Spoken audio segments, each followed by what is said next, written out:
In life, we will face difficult decisions, and it's best to use wisdom when trying to make the right choice. And what better way to get wisdom than from someone who's further ahead in the journey than you are? And in this episode, we will be talking with Jose, who for a while was trying his hardest to pursue the vision that God's given him, only to face challenge after challenge. And what we'll be learning from his story is not only how to endure the challenges, but how to really get the vision that God wants for our lives. I don't know if you want to get into talking and stuff like that now? Yeah, go for it. Awesome. Okay, awesome. So we've been, first of all, I want to thank you for having me on your podcast, and hopefully I'll add value to you and your audience, and I really appreciate it, man. Yeah, I'm excited to have you. I'm excited to have you on here. Thank you. I appreciate that. So basically what led me to the DMV area from New Jersey. So I was raised in Trenton, New Jersey.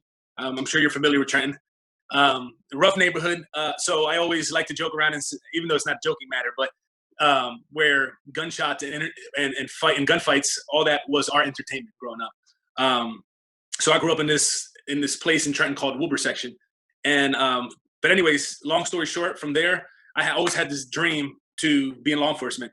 And that's what ultimately led me to the DMV area, joined law enforcement, and was able to get a career in the Secret Service, protecting the president, vice president, and then my assignment was the vice president's residence. So the last 2.5 years, I've been basically traveling across the country, and I did an international overseas with POTUS and DPOTUS. So that it's been such an awesome experience, a humbling experience, and just, a boy from Trenton, New Jersey, been able to do that. Nobody but God. So that's great. So how did you get into I might be jumping the gun here a little bit, but what got you into doing Secret Service work?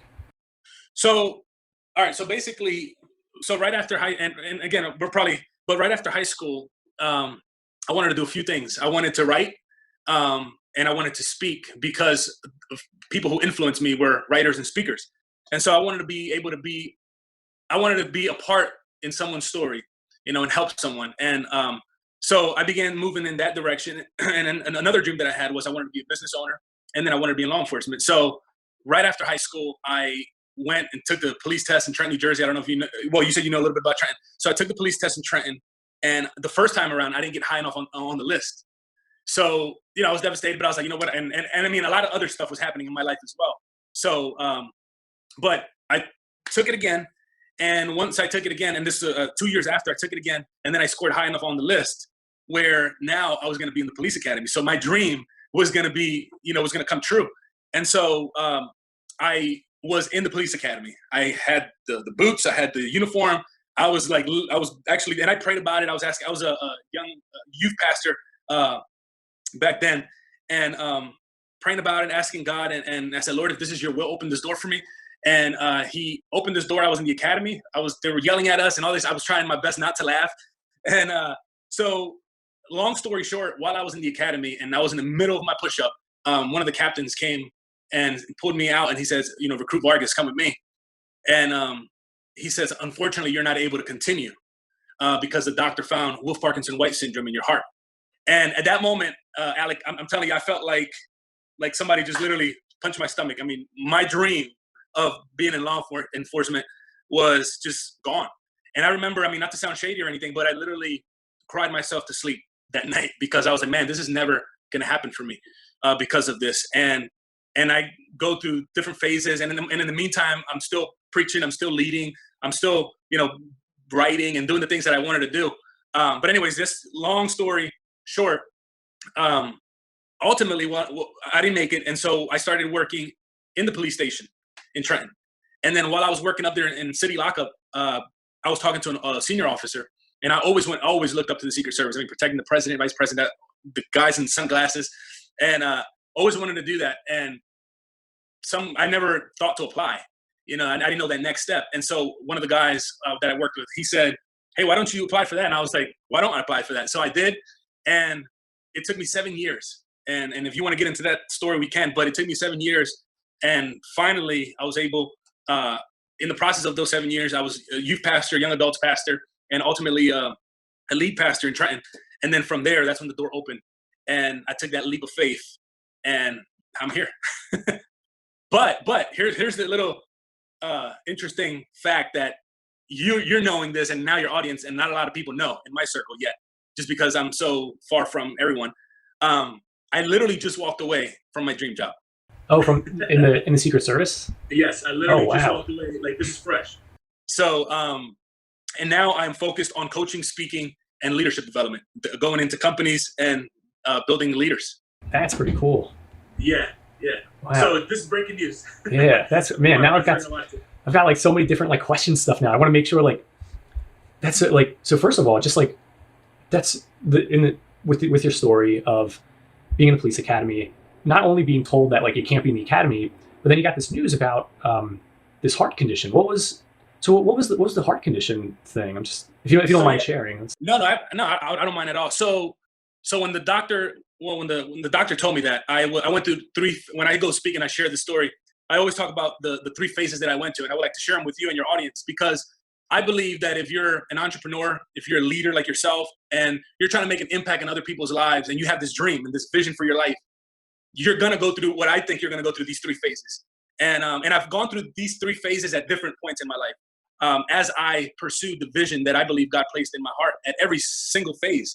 Um, and one of them was, so when I found out about that, I went through this stage called the denial, right? I was in denial. I was like, I don't have that. I'm young. Things like that don't happen to people like me. So that I don't really have this. So I went 2 years of saying, I'm going to pray. I'm going to ask God to heal me. I don't have this. But the reality is I did. And what Parkinson White syndrome is, I'm not a doctor, but I'll explain it in our terms, right? So it's basically your heart has four chambers, the top and the bottom. And and you have basically a little vein in the middle that pumps electricity from the top to the bottom, right? And so what I had was I had an extra vein that would pump too much electricity. So the doctors were concerned that if I would be chasing someone or got into physical, basically a chase or whatever, I can pass out. So what they had to do is they had to go in there and they had to burn that extra vein in order for that to be corrected. Yeah. So I went through this phase I call the denial stage. And then from there, I went through this other phase, which is the contemplation stage. And as you're in pursuit of the vision that you have for your life, and things don't really work out the way you thought they were going to work out, right? Because that's how sometimes God works, right? He leads you different places. I call them detours. And so you go to the denial, and then you go to the contemplation. And then I was just like, maybe I do have this. Maybe I do need to get this fixed. Maybe I do need to solve this problem if I'm ever going to be able to reach this dream. But it's in these contemplation stages that we go through that we really discover what God placed inside of us. And in these phases, well-meaning people, friends, and godly people will tell you maybe that's not what God has for you, or God closed that door, forget about it, go somewhere. Hurtful things that they're not meaning to be hurtful, but in your mind you're like, no, this is what God spoke to me about. This is what I see in my heart. But anyway, so I went through the contemplation stage, and then finally I went through the decision phase, and that's when I made the decision. All right, I have this. I'm going to get the surgery. I'm going to get it fixed so that I can continue to move forward, if this is God's will, and if it is, He'll open the door for me. So you'll go through the denial stage, the contemplation stage, and then hopefully it moves you into the decision phase, where you'll begin to move in the direction of that vision that you have for your life. And how long? Like, would you say you were in that contemplation phase for a while? I was contemplating for 2 years. Wow. A little over 2 years. Yeah, I was, wondering, should I get this done? Maybe I don't have this. Maybe, I wasn't just sitting there, obviously. I was doing other things, but I still was contemplating on that area in my life, So, and it's possible as leaders to move forward, but still have areas in our lives, those visions that we're like, those visions are too big, or, that seems too impossible. But I think that's what God likes to focus on. And that's what we should be focusing on, the what seems impossible. Yeah. So when you were in that like kind of contemplation phase, would you say that was also like, were you also pursuing Secret Service as well, or were you kind of like held back from pursuing that dream because you were stuck? In the contemplation stage? No, in the contemplation stage, I was not pursuing that because I knew I couldn't. Because as long as I had that condition, I would never be able to live that dream. So I was at this point, I was leading the youth. I was doing a lot of events in my community in Trenton, and just reaching out to young people. So you see what I'm saying? Even in the midst of detours, God will use your gifts. He will use everything about you, your talents, and whatever it is that you're paying, basically. And He will use that if you allow Him to, in those different crossroads in life. And just being open and available to Him. That even though I didn't get what I want, I'm not going to become bitter.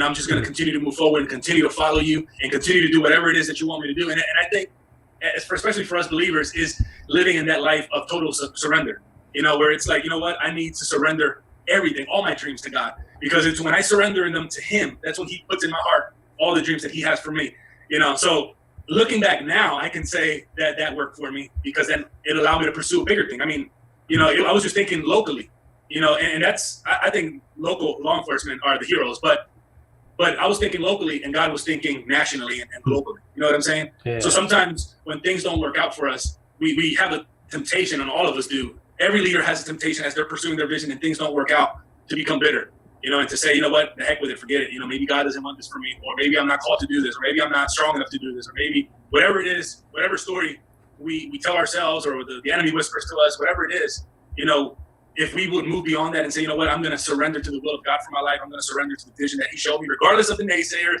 regardless of people who say that's not for you. You don't know me. You didn't write my script. God did. You know what I'm saying? Yeah. So I understand you're well-meaning and you're praying for me, but I'm going to follow the script that God has revealed to me and that vision that he placed in my heart. So, yeah. That's something cool. Like it kind of like when you had mentioned the word bitter, it reminded me of that phrase where it's like, you could either be bitter or get better, but you can't do both. And it's like, oh yeah, it's like you gotta make the choice. It's like, you want to be bitter about this, or you want to try to get better from it. And like, what was some of the, what do you find that as you're going through that process, like what did you find helped you to hold on to that vision, and as well as kind of get you out of that stage of almost, so it's the denial and then the contemplation stage. So yeah, well, I kept moving forward, Alex. So basically, and I don't mean to sound super simple, but the reality is I kept moving forward, and I didn't so once I got the surgery, I all of a sudden things started changing, and I pursued the service. And so it was one heartbreak after another, and it was, all right, I went for it. The door opened and then it closed. Literally the agents came over my house, did an interview, and I was, they said, all right, this is where you're going to go for training. And they said, but we're pending a government shutdown. And if the government shuts down, then everything is off. And so I remember I was speaking to a group of young people, and I was doing a week revival in the school, and coming back from a missionary trip from Panama. And I remember I was in awe about what happened in Panama, and I was in awe about what was happening that week. And I remember right before I got on stage, and I was in the process. No, I'm sorry, this was the second time. This was the second time that I was in the Secret Service process. The first time it shut down. The second time, I was about to go on stage and I was about to speak, and I looked at my email. I don't know why, but I looked at my email, and it says, due to budget constraints, you're no longer being considered. And it was just another blow and another discouraging thing.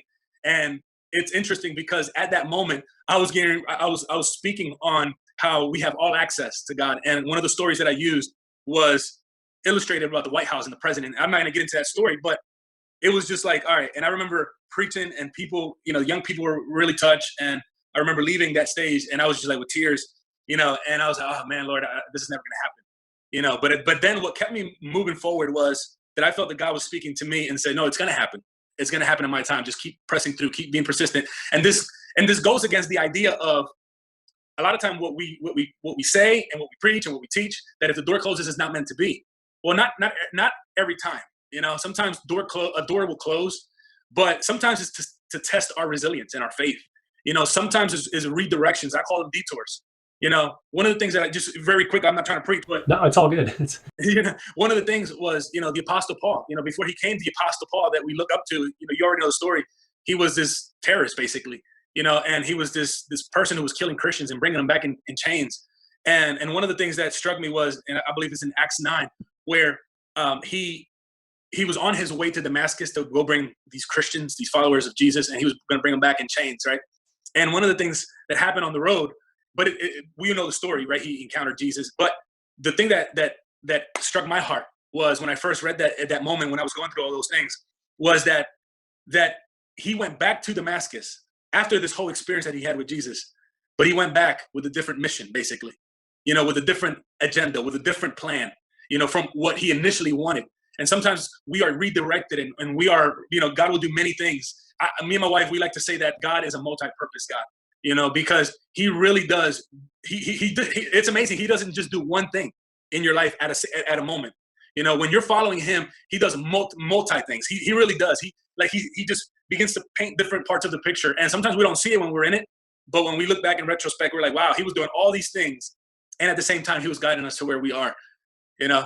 So I forgot where I was going with that, but I was so like enthralled in the story of just like, because it's so true. Like when there's those times where it feels like, oh man, we just like hit a wall. It may not necessarily mean that like right. nope, it's a total like cut off. Can't pursue that. And yeah, it definitely takes like a lot of wisdom to be able to discern between those moments. Yes. Yeah. No, it really does, man. And I remember I went through a stage, and this is me being real open and vulnerable, where I started to doubt, because I remember clearly I was praying, and I didn't hear God's voice audibly, but I remember hearing him in my heart, and I remember him saying, "You're going to preach here," and I was actually in the church, and I said, "You're going to preach here, and then you're gonna go to DC," and I remember hearing that, and literally, as soon as I heard that, someone taps me on my shoulder, and this is not going to happen for everyone, obviously, but and this hasn't happened like that again. But I remember as soon as I prayed that prayer, someone tapped me on my shoulder, and I looked back, and they were like, "Come outside." And so I went outside, and it was a pastor's secretary, and she said, "Hey, pastor wants to know if you can speak." And this church was a big church, and I was fairly new at that church, and I said, "Sure, when?" He said, "This Sunday." I was like, "This Sunday is this Thursday." So, but anyways, but I remember when things weren't working out and doors were closing. I remember I was still moving, and I was still, doing my thing, but in the back of my mind and in my heart, I said, "Wait a minute, did I hear God wrong? Didn't really hear him, or was that just me?" And I remember now, a couple like years later, I realized, wow, that was God. But it wasn't going to happen when I wanted it or when I thought it was going to happen. But it was a matter of persevering, and continuing to close your ears, so to speak, to all the other voices in your life, and really listen to what God put in your heart and that vision that you see for your life. So, and I'm still going through all those changes even now as I step out of that into this. And when can you say you had? Because at least like from like my first impression of the story was like, okay, yeah, you didn't get into the police academy, spent some time thinking about like what to do next, and then you applied to be in the Secret Service, and then you got in. But it's like, well, no, it wasn't. It wasn't as easy as that. It was a long journey. It was a long journey. Yeah, it was actually, so the whole law enforcement dream was literally over 10 years before I got in. So a lot of times, especially nowadays, when we see like instant things, sometimes we want things so fast, and it gets discouraging when you see what appears to be an overnight success or whatever it may be. You're like, man, it happened so fast for them, but it really takes time. And I remember it was a 10-year period total for the Secret Service. It was 7 years. It was 7 years of me trying and getting denied and things like that. So it wasn't quick. It wasn't fast. It was, but what I understood was I have a calling over my life. I love empowering people, and I'm not going to let this, even though it was hard, stop me from doing this, So I'm not going to let this temporary thing, and I didn't know it was temporary. I thought it was just going to be, because literally the third time it was out of my mind. I was pastoring a church, and we literally relaunched this church plant that was dying basically. And we were able to go in that community and just love on people there and see God do amazing things. So it wasn't like we were looking, but I remember as we were doing that and loving it, it was challenging, because pastoring is not easy, or leading in general is not easy, but we were loving it. It was hard, and both me and my wife felt like God is up to something. We don't know exactly what it is. But we were enjoying it. I was loving it. I mean, I just love empowering people and preaching and teaching. And I remember literally like that night where I got a call from a friend of mine, and he says, "Hey," and this was years after. He said, "Hey, are you still interested in that job?" And I was like, yeah. So many years have went by that I kind of put that dream to rest, and I was just focused on this other vision that God had for my life. And I remember hanging up, and I told my wife, and my wife says, "Well, do you really like don't want to do this?" And I said, "I don't know. I'm happy with what I'm doing now. I really am." And she said, "Well, why don't you apply? Because you might regret it." And I said, "You know what? You're right. I'd rather try. And if it doesn't work out again, third time's a charm. That's it. That's definitely not for me." And I remember we didn't have Wi-Fi. So we went at the time, and we went to Starbucks, and it was literally, I think that Starbucks closed at 10. And I was just like, I went in there like around 8 something, and I was just doing my application and all these things to apply. And it was a long process. And I remember I submitted right before we got kicked out. And I said, all right, Lord, it's up to you. And so many other different things happen along the way. And I remember getting the call one day. I was presenting in front of a board of this organization that we were asking for money for, because we wanted for them to sponsor our vision that we had for the church and for the community there. So yeah, so that's the in a nutshell, that's the story. Wow. And so throughout this journey, you were saying how like you applying to the police academy, applying to go in the Secret Service, but meanwhile you're like heavily involved in the church and pastoring. And now I have I have two questions, both of like what was the journey like getting into doing ministry full time, but then also what was it like trying to integrate or balance, so to speak, these two things of Secret Service and ministry service, Yeah. Well, so the first question, so basically, all right, so I was basically I've been preaching since I was 16, 17 years old, and I've been leading, young people starting at that age. And then when I took over that church, I really wasn't looking for a church. I wanted to work in a church. I wanted to work under someone's ministry. A lot of people don't know that, but and I was praying. I was like, all right, and I remember at that time, God brought my memory back to when I was working at Trenton Police, and I was working midnights. And I remember going out one night. It was like 2 or 3 in the morning, and I went outside, and I remember just praying in my mind, and I was like, just getting some fresh air. And I said, Lord, I'm devoting 16 hours here, and I said, if you would call me into the ministry, I would devote all these hours to you, and I see ministry now so much different, because ministry to me is both in the church and out of the church. It's not that I didn't do ministry before, because I did it. It's basically you shining your light and you being the salt and light in the workplace. But after this experience is more clear. So anyway, then one day I was in marriage coaching with my wife before we got married, premarital counseling, and one of the counselors said, "Hey, this church in Trenton is looking for a pastor. I think you'll be a good fit." And I blew it off. I said, "Oh, okay, yeah, I'm happy here." I was a young adult minister there where I was, and we started a young adult ministry there with another guy, and it was growing. We had like weekly. I think we had like between 60 and 70 young adults. So it was growing, and I was happy there. And then she brought it up at the next meeting, and she said, "Hey, I think you'll be a good fit. I would like to connect you with a guy there now." And I kind of blew it off again. And then one day she said, "Hey, they have a huge outreach that they do," and that caught my heart and my attention. And I was like, "Wow, I love reaching people. I love talking to new people. I love leading people." And so I went and took over the church, and we began to to move in that direction. And then so like growing, because being like 16, and feeling like called that young, like what was it like growing up, going to church for you? Like how was it like being involved in church growing up? Yeah, so my grandfather, who passed away recently, like 2 years ago, him and my grandmother, they would take us to church, all their grandkids, and they would take us to church. We would sit in the front row, play the instruments. My sister would play the tambourine, my brother would play the guido, and anyway, so we grew up in church. And then when I was about 13, I thought I was smart enough, and I didn't really need God, so I stopped going to church. And around that same time, I really had a traumatic experience. I got in a terrible car accident, 2001, I believe, and it was Easter Sunday. I got in a terrible car accident. We were coming back from Six Flags Great Adventure in New Jersey. We were on the highway coming back, and we were excited to eat pernil, which is roast pork, Puerto Ricans. And yeah. So we were excited. We're like, let's go home. Let's eat some of this food Mom cooked. And we were excited to come back. And at that time, I wasn't really going to church. And we got in a bad car accident. We flew out. Our car flipped, in the median. My sister had like 60-something staples in her head. It literally almost killed us. Car flipped. It was bad. And that moment, I realized how fragile life was at a very early age. And I realized how fast things can change.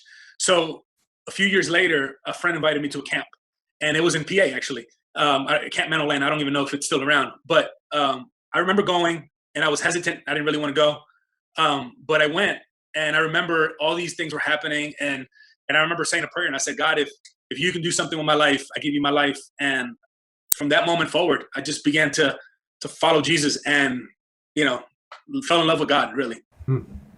That's so like, yeah, it's like I just want to make sure I'm like using like my like the proper words, but that experience of like having that traumatic like car accident is definitely a lot for like a kid to be able to comprehend and handle. And Yeah. yeah, it's just like, it's just some amazing stuff to see how both you and God kind of, collaborated together, like working in just like what to make of that and fully embracing like the direction you felt like he was leading you in. Yeah. Yeah. No, absolutely. Absolutely. I mean, I didn't know it. I didn't know it, but it was like, it's, I don't think there's, I mean, for at least for me, I don't think it was, besides that moment that I remember, I don't think it was a moment that I can pinpoint and say, this is when I felt God's calling over my life. I think it was a series of moments, and in the process when I first started leading, I literally started leading as a youth group secretary. So for those who know me, I'm like, that's not a good mix. but yeah, so that's where I started my leadership, and then I became a youth pastor. Um, and I remember driving one day, and I remember the realization of leadership. It just came over me, and from that moment forward, I realized if I'm going to lead these people, I need to continually be growing, and developing. And that started my leadership growth journey, where I started developing and started reading and started studying and started taking my calling more serious. And did you always like have a sense that like having like ministry, and I know that we said that like ministry, it's not just stuff you do like in the church, but it's like also stuff outside of the church. Mm-hmm. Did you like have a sense early on that like, yeah, I'll be like involved in the church, but then also in like police work and helping people? And I guess now I'm saying it out loud, the more specific question is like, what inspired you to be part of doing stuff like being in the police academy and being part of the Secret Service? That's, I don't know. That's something that I always wanted to do. Um, Initially, the police academy, I was like, all right, I need a job. This is a dream that I have, and it pays well, so I need to go after that. And at that time, ministry, like even though we were devoting so much time to ministry, to youth ministry, it wasn't paid ministry; it was free. You know, even as a young adults ministry, that was free. So for years, like over 15 years, just speaking and preaching and teaching and all that stuff was free. You know, but it really wasn't, because it taught me so much. You know, it but what I mean by that is it wasn't a career that I can depend on and support myself and my family. So I had to work a regular job in order to supply, for myself, now my family. But I've never been a person who really followed money. I always followed literally purpose. And I'm not trying to be, like I said, I'm not trying to be preachy or super spiritual, but I really do believe that, like, it's all about your purpose. It's all about, pouring into other people. It's all about being used by God and allowing your life to be a blessing to other people. And so, I mean, I'm super frugal, but I don't buy a lot of things because I really don't care for a lot of things. But I do care about adding value to people and pouring into people's lives. So the jobs that I had in the past, prior to this job that I recently left, it was really just to pay the bills. But my passion was what I was doing on the side, which was to lead, which was to empower people, which was to speak and preach. That's cool. And now you've made the decision to kind of like step out of that work and kind of like even more so pursue this full time. And can you kind of like describe, like, what was the process like for that? Like, was there like a tension that you were feeling that led you to like making the choice? Absolutely. So let me just go back a little bit real quick. So when I felt that we were going to take this job and we were going to leave the church, it wasn't like, and I don't know, but I posted about this, it wasn't like we had a clear, definite yes. It wasn't like that. It was just this vision of, all right, there's a possibility that I can do this. There's a possibility that I can be called. I'm not talking about like dumb risk but there's an element of faith, right? As we're walking and following the vision that God places in our hearts. So I remember knowing that I might get called, and knowing that my assignment at that church was coming to a close. Again, we were loving it, but we were just both feeling like God is up to something. I don't know what it is. And it's hard to explain, it's hard to describe, but all of a sudden when we made the decision and I didn't know where I was going to go. And I remember saying, God, you're kind of crazy right now because I really don't know what you're doing. And I remember reading the story of Peter, when Peter walked on water, and I actually spoke this. This was one of my actual last sermons that I preached at the church. And when he walked, he was the only one in the boat who said, Jesus, if this is you, let me walk on water. And I remember reading that at that moment in my life, and I said, all right, and I felt that God had spoke to my heart. And he says, if you step out of the boat, two things can happen. And I want to encourage your listener. Two things can happen when you live a life of vision and a life of faith and following after the vision that's in your heart. Two things, especially if you're a follower of Jesus. Either you're going to begin to drown, right? Things are not going to work out, and the circumstance is going to overwhelm you. So it's kind of. Or you're going to walk on top of what other people are going to sink under, basically. You're going to do things that other people, but either way, and this is what God put in my heart, either way, you're going to still see Jesus. That's you see what I'm saying? Yeah, it's like I see it, but like it's funny. Like a comedic way came to mind where it's like with the water analogy, like if you drown, you're still going to see Jesus, and it's like, well, wait, that's not what you mean by it. But just for that person that may have been thinking of it that way. But exactly. But yeah, I see what it's like. Yeah, you're either going to be walking on water and your eyes are going to be fixed on Jesus, or things are just going to be, you're going to be in a place where it's like, Jesus, I need you right now. Yeah, and like he came to Peter's rescue. He'll come to our rescue. So either way, either you walk on water or you're going to say, Jesus, come rescue me because I feel like I'm going under. Either way, your life is just going to be bigger because you just stepped out of something that's familiar. Your life you're literally going to experience things that a lot of people who stayed in the boat will never experience because they wanted to play it safe, because they didn't want to be the rowdy one, because they wanted to stay within their boundaries. But when you are a risk taker and you have this big vision for your life and you really believe the God that you read about in the Bible, and you say, you know what, if he's giving me this big vision, either he's going to help me walk on this or else he's going to have to help me because it's his name on the line. See what I'm saying? Because he's giving me this vision. So that's what I did. I said, all right, this is on you, and because it was on him, he says, I'm going to let you walk, and he allowed me to walk on top of the water, so to speak, and experience things that I've never in my life thought I would be able to experience. I mean, I remember just the first day that I went to the White House, knowing that I'm going to be working in this environment, just being able to look up at like in the Oval Office and being able to see like, wow, this is like I'm from Trenton. Hold on.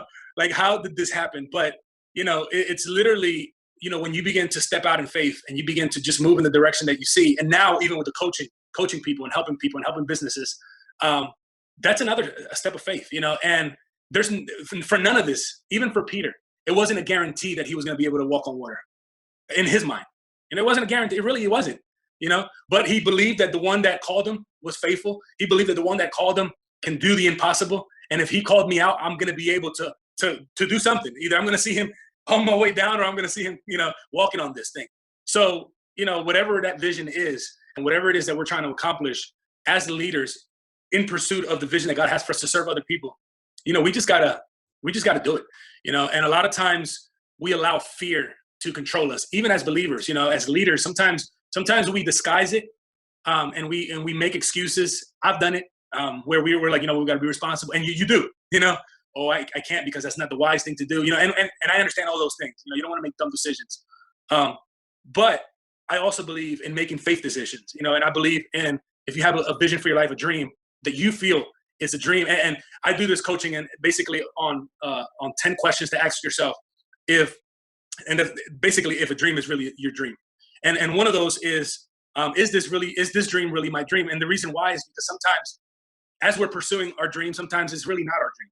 It's the dream that society puts on us. It's a dream that our parents want us to do. It's a dream that, this idea of what we saw or whatever the case may be.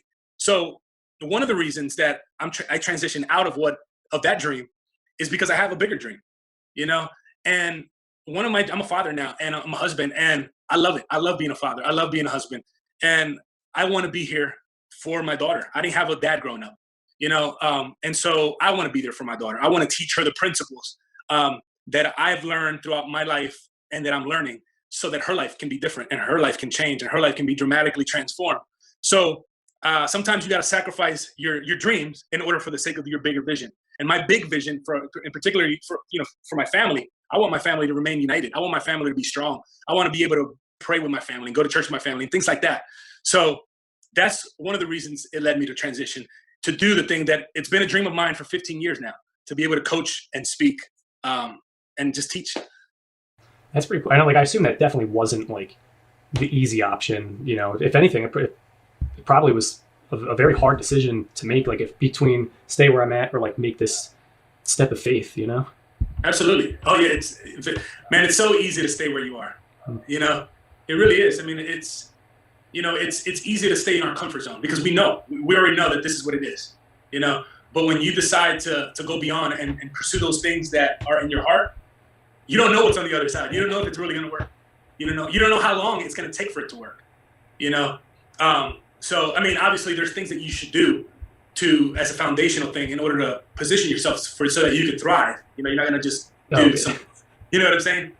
But yeah, if you've done all those things, if you prepared, if you planned, if you just got things ready, and you're still not taking leaps of faith, even though those things are right, then I think a person is living in fear instead of moving out and stepping in faith. You know, and all, you know, we tell ourselves stories that we don't know enough, or we're not ready, or what if we fail? What if I fail publicly and people see me? Who cares? You know, you're going to see Jesus. You're going to see God in such a real and powerful way, because he's going to begin to just, life is meant to be lived, right? Fully. And to be just enjoyed, and to see every aspect and every stage, to see God work in your life and see, wow, I see God's hand here. Wow, I see God's power here. Wow, I just see him doing this in my life and in me, more importantly. You know, what he's doing inside of us as a result of us stepping out in faith. You know, the character that he's building, the integrity that he's building, and all these sorts of things that he's building in us to make us who he created us to be, so that when we do get to the place that he wants us to be, we'll be ready. You know, and we'll be able to sustain it.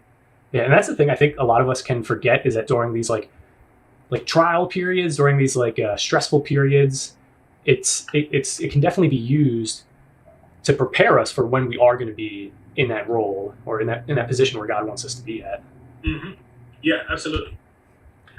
Yeah. So I'm just thinking we didn't get too much time to talk about this in the beginning, but I would definitely love to spend some time just hearing more about the ministry work that you're doing now. Like, what are some of the services that you provide? Just like, what's Jose's ministry?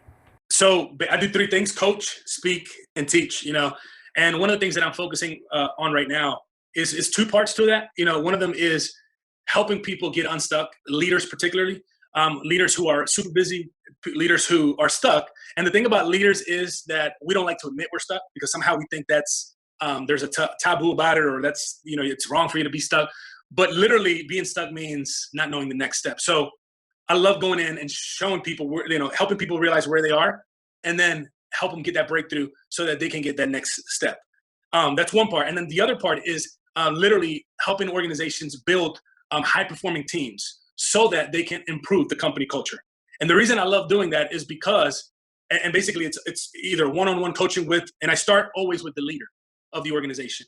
I don't know if you've heard of John Maxwell, but one of the things that he defined leadership as is, he says that leadership is it's influence, right? Nothing more, nothing less. And I really believe that as the leader of the organization, you have the power to influence everyone in your organization. So that's why, as a coach, I go into a company or a nonprofit, and I'll speak to the leader first and help that leader get that breakthrough, and then begin to teach that leader on connecting principles so that they can begin to translate that to their team, to their immediate team, and then ultimately to the organization, regardless of how big it is or how small it is. So that's what I'm doing now. Yeah, that's some pretty awesome stuff. It's cool because it's like you're both working on like the individual, but it also is it's helping like the grand organization or the bigger community. So it's like, that's a neat thing. It's like the narrow focus and then like the bigger picture. Absolutely. You know, and the thing is, it's if the leader influences his team, right, and the people in his organization, and you influence them in a positive way, right, and basically you believe in them, you pour into them, you add value to them, and you do these things that people feel valued. All of a sudden, it's literally going to cost a circle. It's going to have a ripple effect where people in your organization, in your team, whether it's volunteers, all that is going to begin to shift and change, because now as the team or individuals, they're going to feel empowered and valued. And guess what? That's going to translate into them feeling, now valuing the team, right? Valuing the leader and valuing the vision of the organization, which, if they value the mission of the organization and the vision of the organization, is going to increase productivity. Profits are going to go high. People are going to call out less. You know what I'm saying? People are going to be more engaged in the work that they're doing, because now they're going to feel valued and they're going to add value to the organization, which ultimately goes back to the leader, because now the leader is going to reap the benefits of him adding value to people. See what I'm saying? So now that leader is going to have more time to devote to the things that he's really equipped to do instead of putting out fires. He's going to be really focused on spending time with his family, really focused on adding value to people and continuing that circle. So, and then as you begin to do that, then the culture begins to change. And now it's expected that this culture, we add value to people. We value people. See what I'm saying? Yeah, that's pretty, like, it's crazy to think, like, in a lot of these interviews, hearing about like the journey that people have been on and about the point that they're at now,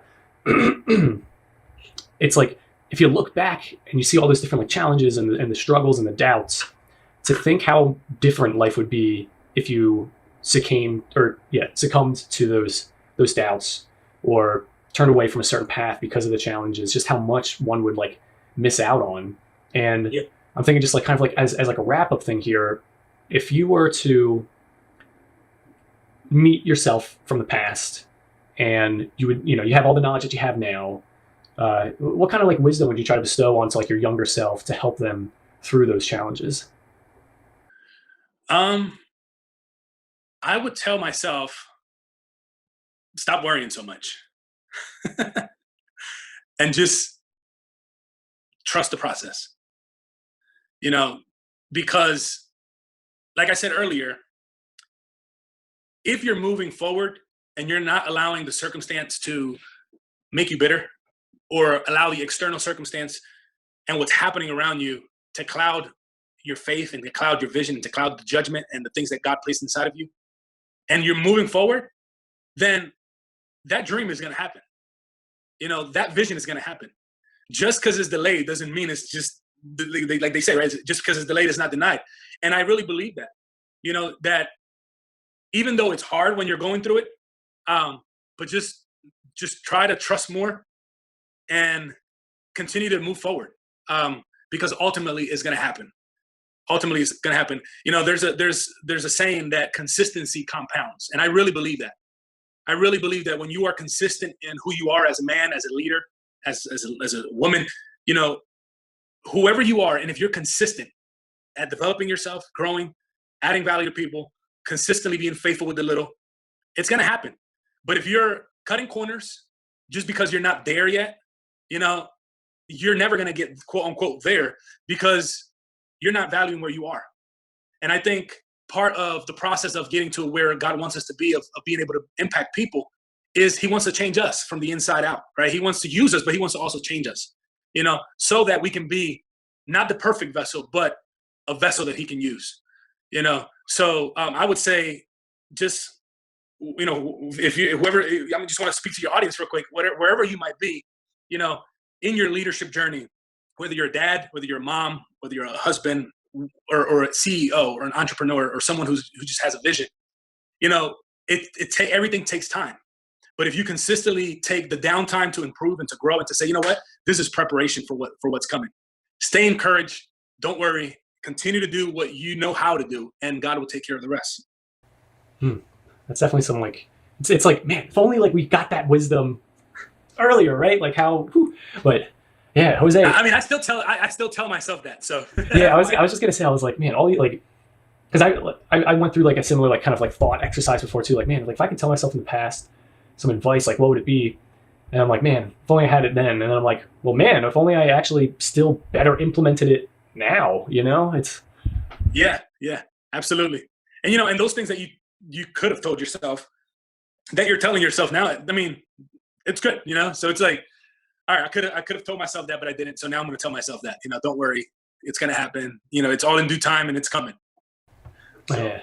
Well, Jose, thank you so much for like taking time out of your day to come on here, share some nuggets of gold, and also get to share your story too. I'm actually like, that's some exciting stuff. Like, not that like I want to encourage people to like quit their jobs and things like that, but seeing or hearing about how you saw there was this fork in the road and God was leading you to go one way that's challenging and doesn't, it's like not all the questions are answered right away, but like you took that step of faith to go down that route because that like Jesus is calling you to go that way. And, if Jesus is saying, come here and there's water between you and him, it's not about us and our abilities. It's just our willingness to be able to step out and go towards him. And it's just awesome to hear how you're currently doing that. And I just, I pray that God continues to guide and grow you in that as you're going further in this journey. Thank you. I appreciate that. No, I thank you for allowing me to share my story to your audience and, in this one-on-one time and getting to know you. So, and I would love to get to know your story as well. Oh yeah. Someone just mentioned, they're like, are you going to interview yourself? I was like, interview what do you mean by that? They're like, I don't know. I'd like to hear, they're like, I'm over here talking about me. I want to hear about you. And I was like, Well, in next week's episode, maybe if you allow me, I'll interview you. Oh, so hey, that'd be awesome. I don't know. Do you have any podcast stuff yourself going on, or? No podcast right now. No, all right. Well, if you ever decide to start one, I'd be more than glad to be a little guest on there. Thank you. Absolutely, man. Absolutely. I mean, even, we'll definitely talk, but absolutely. I'm looking forward to our relationship, man, and our friendship. Yeah, I've been enjoying the little Instagram messages here and there. It's always great to have like someone to help hold each other accountable and have that encouragement, because it's so crazy, like this, like not to get too crazy in depth, but like this internet platform, being that we're both people who have ministries. Like you have a ministry that is both like person to person, but is also digital. And I have one that's for the most part digital, but I'm trying to get more person to person. Being able to communicate and encourage each other within the same platform that we're reaching out to people on is definitely pretty powerful stuff. Absolutely. No, absolutely. Thank you, man. I really appreciate that, Alex. Yeah. Well, thank you. Yeah, it's been so much fun talking, and yeah, I'm looking forward to just seeing both where, like, yeah, I'm super excited to hear how things continue to grow on your end. And yeah, if you need like prayer for anything, or if there's any way that I can help, please feel free to let me know, and I'd be glad to try my best. You know what? And I would like to ask you as well. If there's any way I can serve you, please, let me know. Yeah, I definitely will. Like, it's always nice to like, hear that type of thing. Don't worry, I'm not going to be like, I need a $5,000 wire transfer, man. You said you would help. Like, no, I'm just like yeah, it's nice to know that there's other people out there who are genuinely like on this same journey to try to just add value and grow people, and are doing it with the mindset of like we're part of the kingdom, part of God's kingdom, and it's just some like super cool stuff. Absolutely, man. Thank you, man. But please do think about it and let me know. Yeah, most definitely. All right. Thank you, Alec. I appreciate that. All right, brother. Enjoy the rest of your day. Man. Thank you. Hey guys, thank you so much for watching our video. If you'd like to join the crew of current Christian supporters, you can do so by hitting that subscribe button. It will really help us out a lot. And if you want to watch more of our videos, you can do so by clicking any of those videos on the side right there. Yep, just click any of those options that you want.